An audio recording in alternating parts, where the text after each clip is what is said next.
First of all, I would like to start our proceeding with the recitation of Holy Quran, and I want to invite Mr. Khalid to just come and just read the verses of Holy Quran. Thank you. أعوذ بالله من الشيطان الرجيم يا أيها الذين آمنوا اجتنبوا كثيرا من الظن إن بعض الظن إثم ولا تجسسوا ولا يغتب بعضكم بعضا أيحب أحدكم أن يأكل لحم أخيه ميتا فكرهتموه واتقوا الله إن الله تواب رحيم يا أيها الناس إنا خلقناكم من ذكر وأنثى وجعلناكم شعوبا وقبائل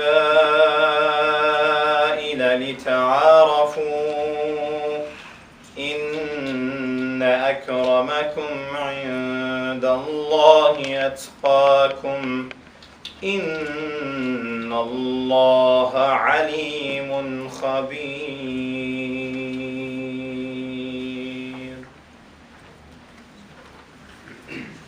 Jazakallah khair, Brother Khalid. And now I would like to invite Mr. Himal to just come and translate all those verses in English. Thank you.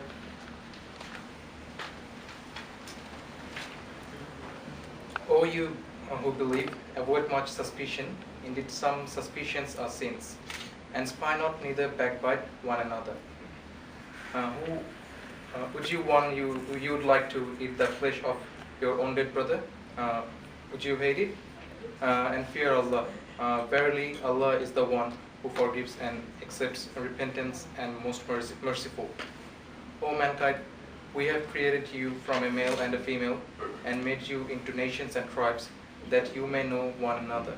Verily, the most honorable of you with Allah is that who has taqwa.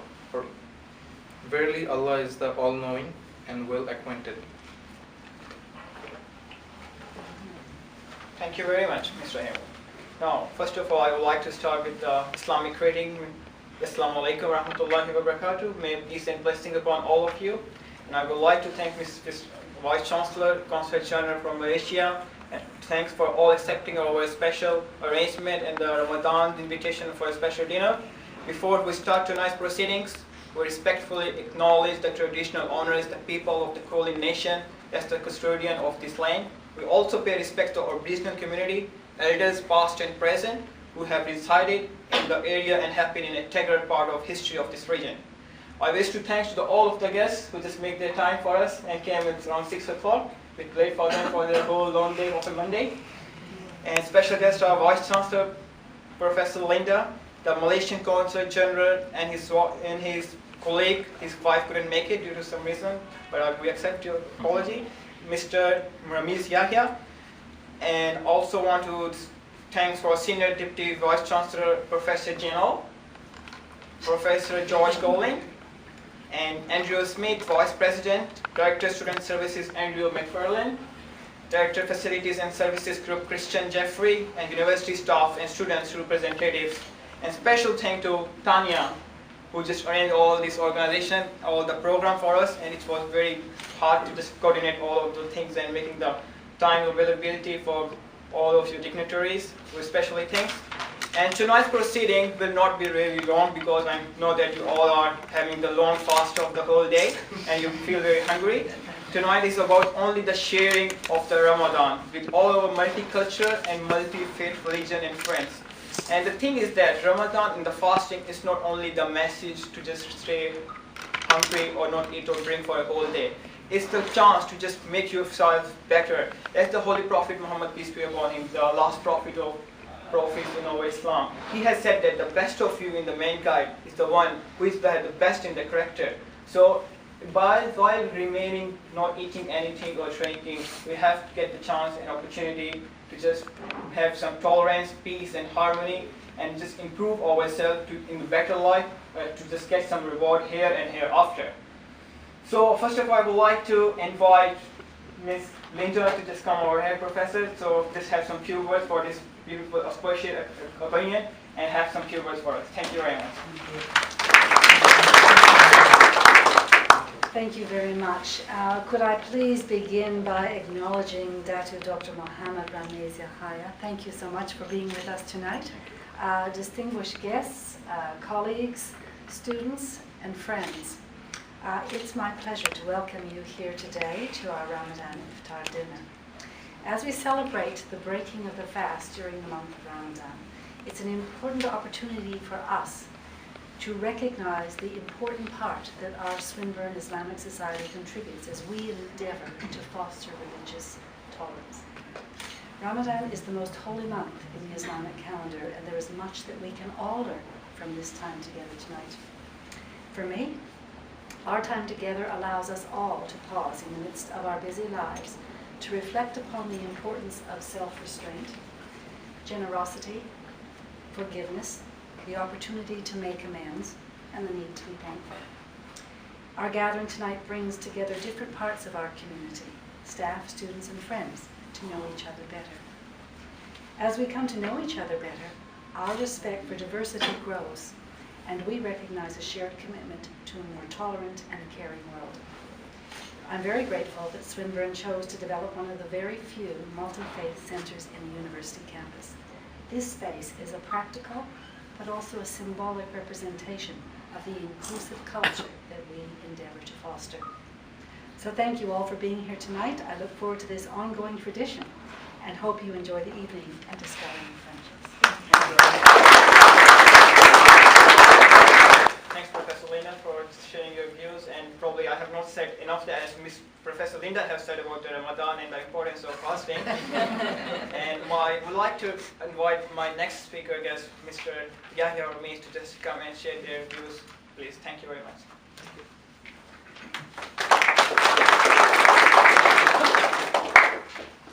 This is a microphone. Go for it. Yes, Assalamu alaikum. Very good evening to all of you. Professor Linda, Vice-Chancellor, Chaplain, intern, the chairperson today, Mr. Nakwas, who is also the president of Islamic Society, other honorable guests, students, and my dear colleagues. I'm here today, I'm really happy to be here today. I'm here today as a representative of Malaysia, as well as representative of the Muslim community here in Melbourne, Victoria. As you know, there is 476,000 Muslims in Australia, and we have, in that number, we have 75,000 Malaysians altogether. And in Victoria itself, we also have 75,000 Malaysians, and we have 9,000 over Malaysian students currently studying in Melbourne. Unfortunately, less in Swinburne. Most probably because we have 3,000 Malaysians in Swinburne Technology in Sarawak. And today's talk is about Ramadan. I believe the Surah Ayat Al-Kafirun, where you say, Lakum dinukum waliyidin, meaning to say that to you is your religion, to me is my religion. That shows and indicates that we need to have tolerance between the different religions of society in Australia. And we have that in Malaysia. As you know, in Malaysia we have 28 million population, and we have Australia, we have 22 or 23 million, and out of the 28 million, 61% are Muslims, and the rest are Chinese and also Hindus. So we have tolerance with Asia, and we also notice that other places in the world also have the same. And we want this ideal to continue. Even our Prime Minister of Malaysia, Dr. Sri Najib Tun Razak, promoted the idea of the global movements of moderates, meaning to say in all religions, in all society, there must be moderation. There should not be any radicalism.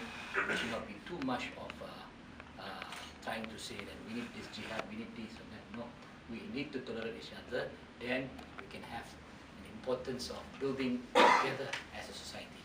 And that momentum I see today. I really appreciate. I noted that we have Pakistani, we have Indians, we have Africans, we have Arab, we have even the English and Australians here. That shows and indicates that we are moving towards that way. And I hope this will continue. And inshallah, by the grace of Ilahi, next year, I wouldn't mind contributing my own sum of contribution in order for you to have your fasting here. Yeah, I see. Thanks, Professor Mr. Yahya Khan. And now I would like to invite our chaplain, Newton Dollar, to just come and have some share their views. Thank you.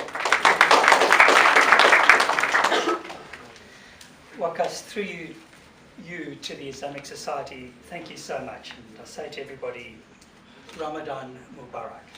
And, the Vice-Chancellor, Deputy Vice-Chancellor, and Consul General, and to all of you. I have a greeting and a prayer of peace from the chaplaincy team, who are very thankful for the gentle hospitality of the Islamic students in our midst. We're very appreciative of Chaplain Imam Rashid Mohammed, and respect the fact that he's gone back to India to pay attention to family matters, and we wish him well there and look forward to his coming back. We have this banner which we have in each room. Just ask the question, can we encourage respectful dialogue between people of different faiths and belief frameworks while maintaining the integrity of one's own position and affirming the distinctives of the other? Seems like a reasonable question, and we all want to say yes.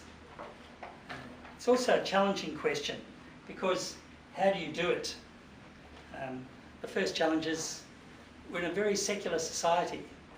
About 16% of people in Australia will go to church, mosque, synagogue at any time during the year. And that's why it's important that we talk about not only faiths, but people of other belief frameworks. That the searchers, the questioners, the secular humanists, the atheists, we can be in conversation with them. And if we're honest, those of us who are people of faith, we've got such a long way to go, even Baptists, to talk to Baptists respectfully, let alone Baptists with Catholics, let alone Christians with Muslims. So let's be honest about what a long way we have to go and what a challenge it is.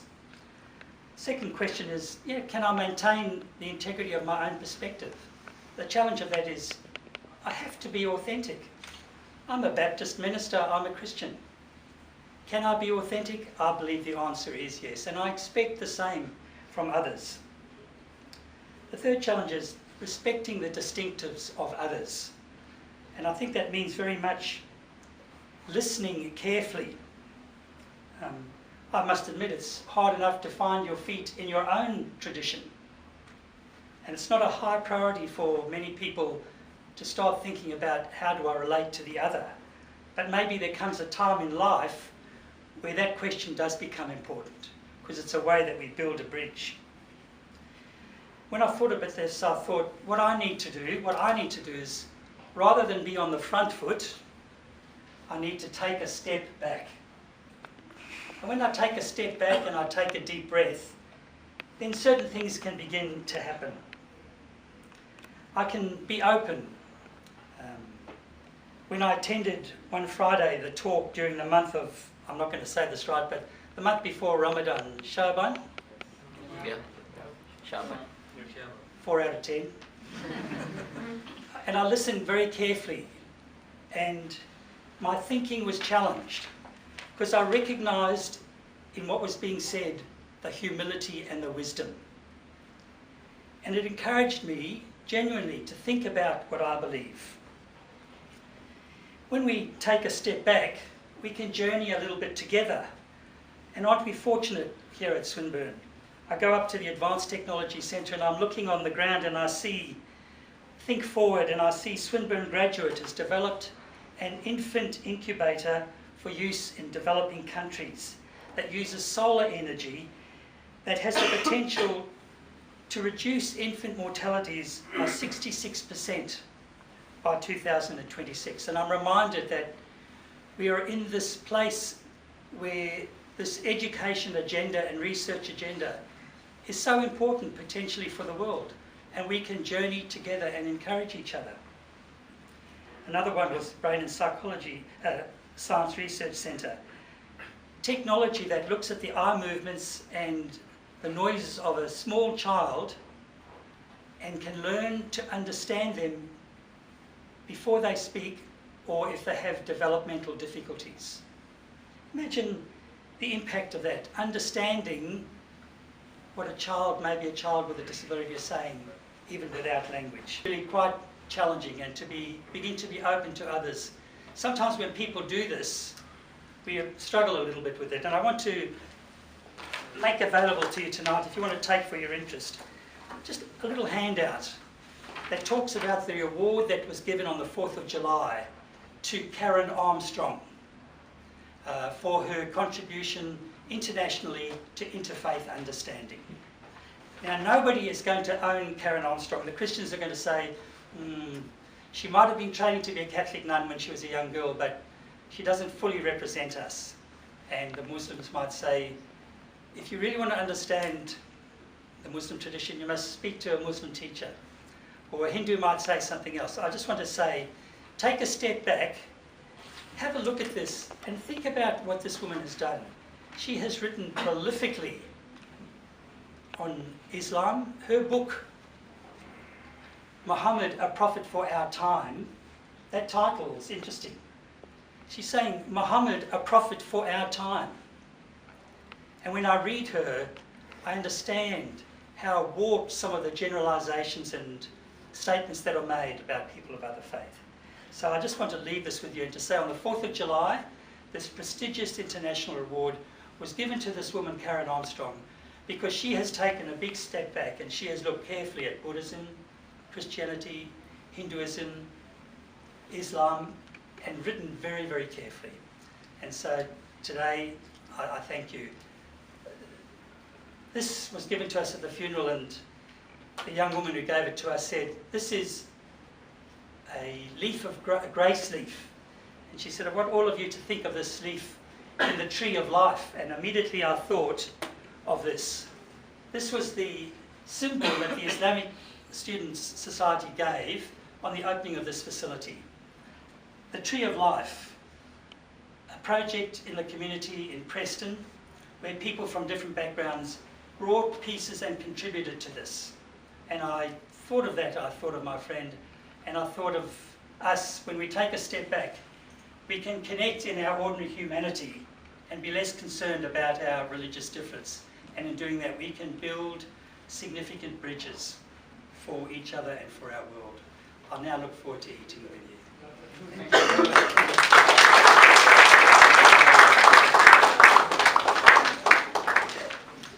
Thank you very much, Shurian. So I won't take that long as well, but I just want to elaborate what Newton said as well. We have to improve our listening skills. Like, we have to just step back once, and we have to be open to just get the information and knowledge, to just get the dialogue, respectful dialogue. 1.6 billion Muslims all over the world, and 2.2% in Australia. They are trying their level best to contribute their part individually and collectively, as you can see in the Swinburne Islamic Society as well, to improve all the relations and come to closer the gaps and the misunderstandings that we have at the moment. So regardless, the individual acts or the thing has been taken on, or probably you have seen, as Mr. Newton said, that you have to see who is the professor, who is the specialist in the particular field. Like, I'm the mechanical engineering student, and my professor is Said Masood. Thanks for coming here as well. So I'm learning the material engineering from him. So again, if we need to run the religion, we need to go specifically particular person who is the specialist in that. So regardless of the misconception that the people or the head they have on the media or individually acts which makes them down, so we have to be open our relations and come in closer to the conclusion. So just backing up, I want to just give the apology message from the Egyptian ambassador. He couldn't make it. His message for this Swinburne Islamic Society is, while apologizing for not being able to participate in this event, I would like to extend my warm wishes to you and Swinburne Islamic Society for holy month of Ramadan, which reflects Islam's message for unity, understanding, cooperation, love, peace, justice, and tolerance. So thanks again for all of you being here. I would like to invite special guests to go in the next room for our special dinner, and the other brothers also invite us to just come with us for a dinner. So we will start our proceeding. Thank you very much for all of us.